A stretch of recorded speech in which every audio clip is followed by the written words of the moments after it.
I see a luminescence coming, and do I have a great recommendation for you.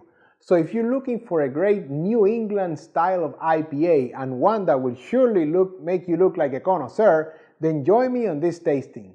My name is Eddie, and I have tasted and sampled many beers from all over the world, and it is my passion to help you find that perfect beer you're looking for. Whether you're looking to try something new or there is something very specific that you're looking for to pair with your food, I got your back.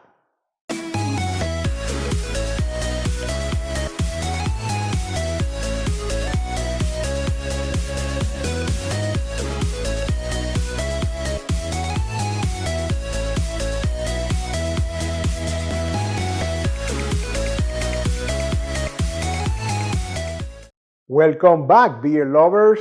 Thank you for spending the next few minutes with me.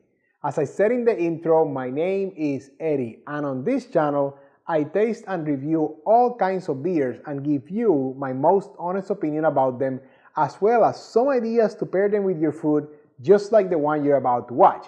So if you're new here, consider subscribing and hitting that bell icon down there so you're notified every time I release a new beer review video. And if you like the video, give me that thumbs up, let me know you like it.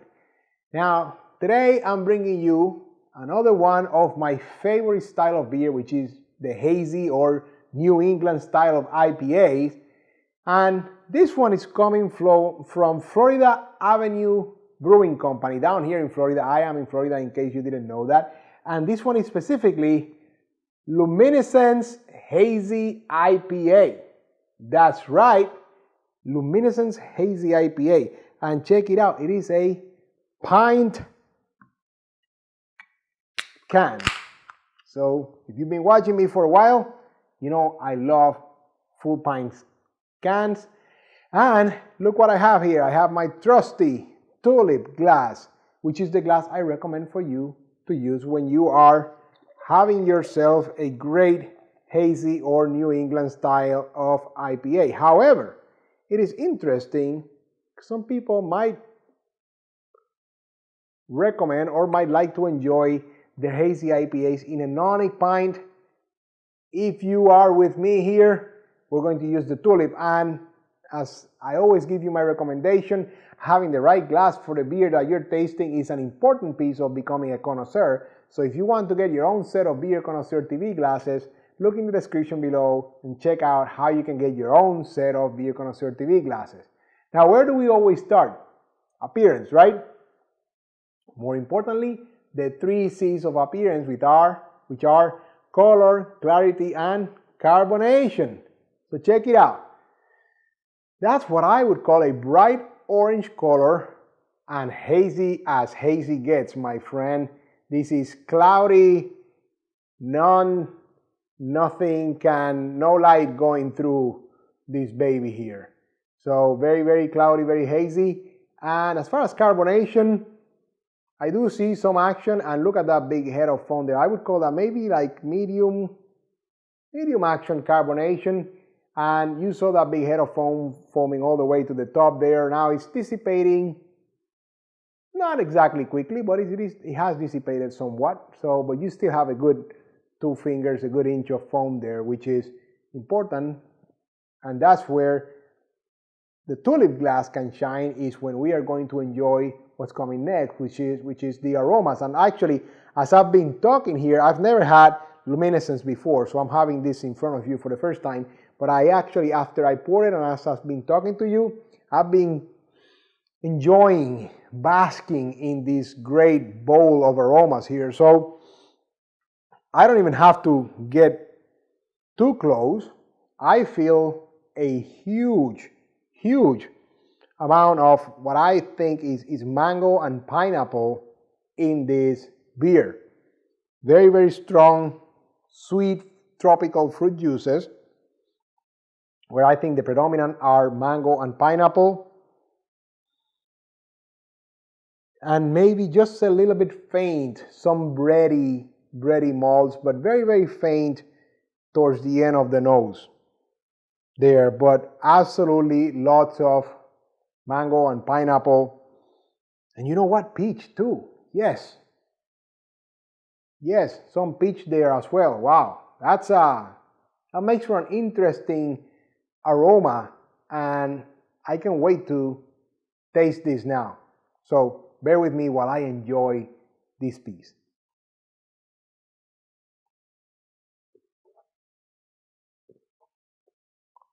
Oh wow, lots of peach in the flavor. Yes, the tip of the tongue, interestingly enough, the tip of the tongue was very danky. So you get your normal IPA feel, first danky, hoppy when you first put it in your mouth, when it hits the tip of your palate. But then towards the middle of the palate, that peach kind of like opened up and exploded. And the back was just a hint of bitterness, just a hint of hoppiness, but nothing that lingers too much. So the actual finish was a lot crispier than I expected. So this is an interesting beer because it does have some character. You feel the carbonation for sure, but it does have a very clean finish. And that's going to be important when we come to the next phase. So for now, I would say it is medium body. It does feel, it does have some robustness to it. So I would call that medium, maybe on the light end of medium, light to medium, but I think it's more towards a medium body beer. Now, the part that you come to me and the part that makes you look like a connoisseur, the food pairings, right? So with this beer, I think a couple of seafood-based dishes are going to go great. And my first recommendation to you is going to be a coconut citrus marinated lobster ceviche. I have recommended ceviche before for other hazy IPAs, but now follow this one here. It's a coconut citrus marinated lobster ceviche. So this is the king of ceviches, right? This is going to be a great pairing with this beer. And continuing with the seafood theme here, go with some shrimp and scallop scampi with some linguine pasta. This beer has enough to stand up to the pasta and the scampi, if you make it a little bit garlicky. So it does have some body, some robustness to stand up to those flavors, and the seafood is going to latch on to some of the, if you have some maybe lime juice on top of those shrimp and scallops, it's going to latch on to some of the peach and pineapple, and it's going to harmonize really well with the beer, helping you enjoy every bite and enhancing the flavor of the beer as well. Now, you heard me say that there's a strong peach aroma and flavor in the beer. So my next recommendation is going to be peach glazed ribs.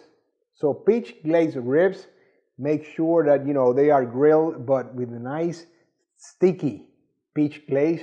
Oh yes, that's going to again harmonize really well with the beer, and it does have enough of that hoppiness, IPA hoppiness and dankness to cut through some of the fat in the ribs, so you'll be able, it's not a weak beer by any means, which a lot, you have to sometimes tread carefully with some of the New England IPAs if they are a bit on the lighter end of the flavor profile, but this one is not. This one does have some punch and some character to it, so I think it does have great alternatives for pairings. Now, if you're looking for a cheese pairing, I think a goat cheese, if you make it like a crumbly goat cheese, it's going to go well. Maybe you can go a little bit up to a mild blue cheese. I wouldn't go too far before that, but my first recommendation is going to be, crumbly, nice goat cheese with walnuts, because the walnuts are going to add a little bit of character to every bite. So that's going to pair really nice. You can always trust me to leave you a great recommendation as far as a dessert pairing, and today it's not going to be an exception. That's my gift to you. Go down, open the description below, and unlock the secret. Now that concludes today's lesson, but I always want to ask you for your opinions about the beers I taste here. What do you think? Have you had Florida Avenue Luminescence Hazy IPA before? What are your thoughts? Have you paired with anything? Leave me some comments below. I would love to hear what you think about this great beer. There you have it, my friends. I hope I have helped you increase your beer knowledge as we are all on this journey of becoming beer connoisseurs. And I encourage you to be on the lookout over the next few days when I release my next beer review video. And until then, enjoy!